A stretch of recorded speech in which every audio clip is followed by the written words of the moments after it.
Halo,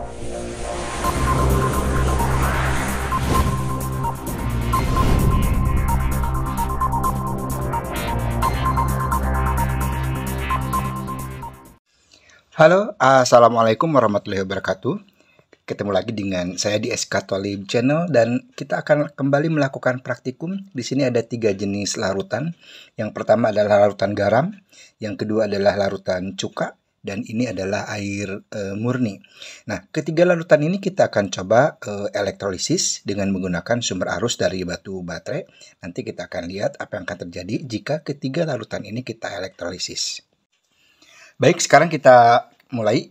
Ini saya menggunakan batu baterai yang 9 volt, yang ini adalah katoda dan yang ini adalah anoda.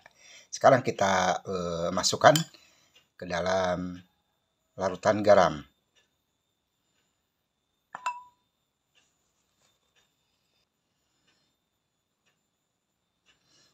Nah, sekarang kalau kita amati, terbentuk gelembung-gelembung gas.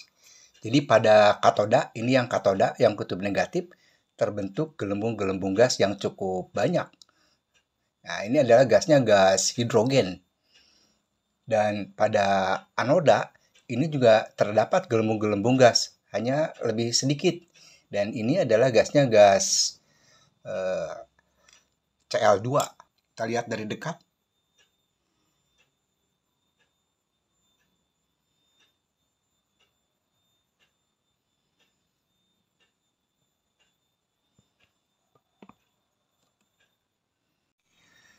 Jadi ketika larutan garam dapur itu dielektrolisis, maka di katoda dihasilkan gas hidrogen yang cukup banyak, sementara di anoda dihasilkan gas klorin, walaupun di sini terlihat sangat sedikit, tapi ada gelembung-gelembung gasnya.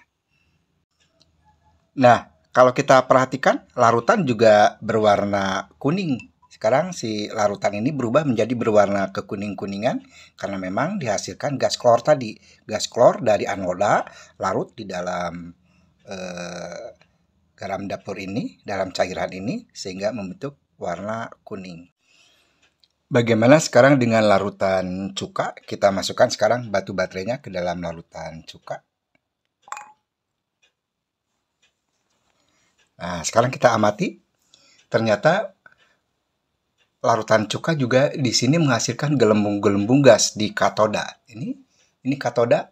Di katoda menghasilkan gelembung-gelembung gas, walaupun tidak sebanyak elektrolisis yang tadi. Di anoda juga sama, menghasilkan gelembung-gelembung gas. Tentu kedua gas ini berbeda. Kita lihat dari dekat.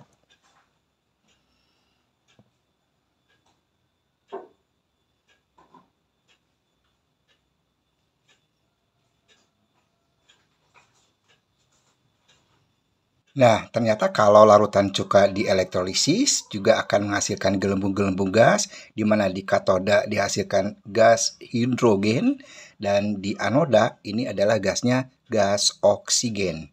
Sama-sama menghasilkan gas. Nah, ini terjadi karena asam cuka ini mengandung ion H+, dan ion H+ itu akan mengambil elektron di katoda, berubah menjadi H2, menjadi gas hidrogen. Makanya terbentuklah gelembung-gelembung gas hidrogen. Sementara yang di anoda, ini yang bereaksi adalah air atau H2O. H2O bereaksi di anoda dan akan menghasilkan gas oksigen. Nah, inilah reaksi yang terjadi akibat adanya elektrolisis pada larutan cuka. Lalu bagaimana sekarang dengan air? Kita coba air kita elektrolisis dengan menggunakan batu baterai ini. Kita masukkan ke dalam air. Kita tunggu. Kita lihat dari dekat.